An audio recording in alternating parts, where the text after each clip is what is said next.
You keep getting ignored and you think it's your face. So you tell yourself, if you just looked better, girls would talk to you first. That's the belief you've been carrying around for years, and it's the one thing you keep coming back to every time you get ignored again. Here's what most guys think. They think looks are the whole game. They see a good looking guy walk into a room and think his life must be easy. They think girls just line up for him without him doing anything at all. So they start comparing their jaw to his jaw, their height to his height, their hair to his hair. They think if they had his face, girls would come to them first, every time, without any effort on their part. And because they think the problem is something they were born with, they think there's nothing they can actually do about it. So they stop trying to fix anything else. Why work on how you talk, how you carry yourself, how you treat people, if the whole thing comes down to a face you can't change? That's the trap. You start believing the one thing you can't control is the only thing that matters, so you give up on everything you actually can control. But here's why that's wrong. Look around you. You already know a guy like this. Good face, good body, dresses fine, and he still goes home alone most weekends. He still stands in the corner at parties saying nothing. He still gets left on read. If looks were the whole answer, this guy would never struggle for a second. Girls would be fighting over him non-stop.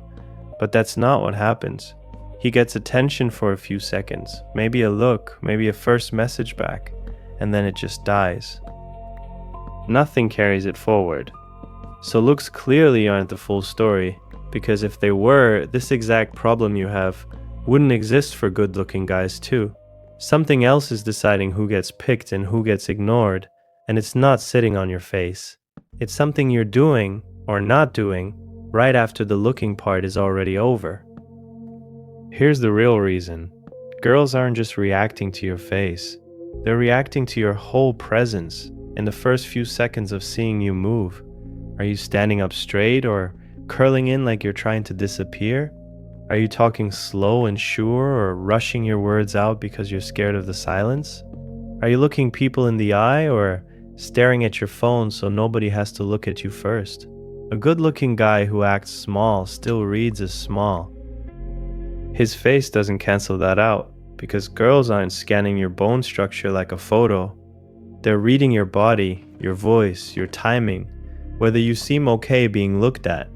That reading happens fast, before you even open your mouth, and it either pulls people towards you or pushes them away.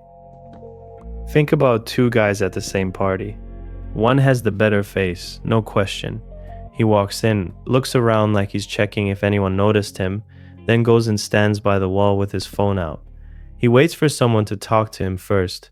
The other guy is average looking, nothing special, but he walks in like he already knows people there. He says hi to a few guys, laughs at something, doesn't check his phone once. A girl at that party is going to remember the second guy's name by the end of the night. Not because his face won her over, because he gave her something to react to. The first guy gave her nothing to work with, no matter how good his face looked in that first glance. This is what it does to you over time if you don't see it.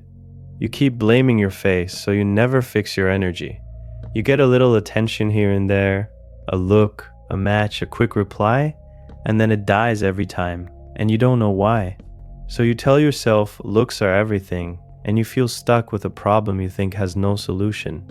That feeling is worse than the actual problem, because it makes you stop trying at the one thing that was always fixable. Picture this instead. You're texting a girl you matched with last week. You wrote 3 good lines, she opened it, and then nothing. No reply. You start checking your phone every 10 minutes, refreshing like it's going to change. You start thinking back to your photos, wondering if she zoomed in on your nose or your jaw and changed her mind. But that's not what killed it. What killed it is that your message had nothing in it. No question, no joke, no reason for her to write back. Hey, how's your day? Isn't a message, it's a dead end with a question mark. She didn't reject your face. She read 3 flat lines and had nothing to grab onto, so she moved on with her day. Your photo got her to open the chat. Your words decided if she stayed in it. Now picture a second version of that same night. Same guy, same face, same photos on his profile. But this time he texts her something about the hiking picture on her profile, asks where it was taken, and adds a joke about how tired he'd be halfway up that trail. She replies in 2 minutes. They go back and forth for 20 messages before bed. Nothing about his face changed between the first version and the second. What changed is he gave her something to respond to instead of something to end the conversation. That's the whole mechanism. A message, a walk into a room, a first hello. They're not tests of your face. They're tests of whether you give people something to work with. Most guys fail that test constantly and then walk away thinking their face failed the test instead. This is true everywhere, not just texting. Say you're standing in line at the gym, and a girl you've seen there a few times is a couple feet away. Your face already did its job days ago.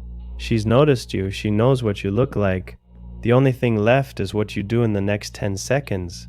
Do you say something simple like asking how her workout went? Or do you look at your phone so you don't have to try? That 10-second window happens over and over in your life. At parties, in class, in group chats, and your face is not in the room for any of it. Only your habits are. So here's what you actually do. Stop checking the mirror and start checking your habits. Stand up straight right now. Shoulders back, not just when you remember to. Slow your talking down, one sentence at a time, no rushing to fill silence.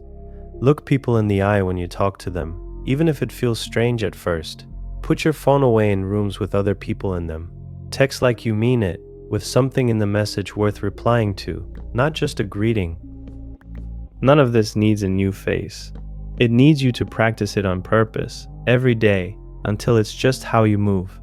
Start today, with the next person you talk to. Stand taller before you say a single word. Slow down before you send the next text. Ask about the hiking picture instead of asking how her day is. These are small moves, but they are the ones a good face can't do for you. And they are the ones you've been skipping while you blamed your jaw. Here's what happens if you keep skipping them. You keep getting the same short window of attention. A look, a match, a first reply, and then it dies every time. And it feels random, like bad luck you can't explain. So you stop trying in the moment that actually matters, because you've already decided the outcome was set the second she saw your face. You go quiet in the line at the gym. You send flat texts and wonder why they die. You stand at the wall at the next party too, just like the good-looking guy, telling yourself it's out of your hands. That belief doesn't just cost you the girl in front of you, it costs you the habit of trying at all. And that habit is the only thing that was ever going to fix this. Here's the shift you need to make. Stop treating your face like the reason for everything that happens to you. It's not the reason you got ignored, and it was never going to be the reason someone stayed. Your face gets you noticed for a few seconds. Your energy, your voice, your eyes, your timing, that's what makes someone want a second conversation. The good-looking guy standing alone at the party proves this every weekend. His face didn't fail him, his presence did. Yours won't either, once you stop waiting on a jaw to save you and start working on the parts you actually control. Your face opens the door. Everything after that is you walking through it, or standing outside it, blaming the door.